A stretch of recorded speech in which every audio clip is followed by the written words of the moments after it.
പടച്ചവരെ ഞങ്ങളുടെ പാപങ്ങൾ നീ പുറത്തുതാ തമ്പുരാനെ.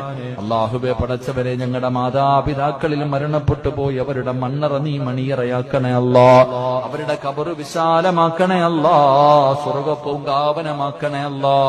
സ്വർഗ്ഗത്തിന്റെ കവാടം തുറന്നു കൊടുക്കണേ തമ്പുരാനെ. സ്വർഗ്ഗത്തിന്റെ വിരിപ്പ് വിരിച്ചു കൊടുക്കണേ റഹ്മാനെ. അല്ലാഹുവേ ഞങ്ങളുടെ പടച്ചവരെ ഞങ്ങളുടെ പാപങ്ങൾ നീ പുറത്തുതാ തമ്പുരാനെ. അല്ലാഹുവേ പടച്ചവരെ ഞങ്ങളുടെ മാതാപിതാക്കളിൽ മരണപ്പെട്ടു പോയി അവരുടെ മണ്ണറ നീ മണിയറയാക്കണേ അല്ലാ. അവരുടെ ഖബർ വിശാലമാക്കണേ അല്ലാ. സ്വർഗ്ഗപൂങ്കാവനമാക്കണേ അല്ലാ. സ്വർഗ്ഗത്തിന്റെ കവാടം തുറന്നു കൊടുക്കണേ തമ്പുരാനെ. സ്വർഗ്ഗത്തിന്റെ വിരിപ്പ് വിരിച്ചു കൊടുക്കണേ റഹ്മാനെ. അല്ലാഹുവേ ഞങ്ങളുടെ ജീവിച്ചിരിക്കുന്ന മാതാപിതാക്കൾക്ക് നീ ആഫിയത്തും ദീർഘായുസ്സും നൽകണേ തമ്പുരാനെ. അല്ലാഹുവേ പടച്ചവനെ ഞങ്ങളിൽ പലരും പല പല രോഗങ്ങൾ കൊണ്ട് പ്രയാസപ്പെടുന്നവരാണ് റബ്ബേ.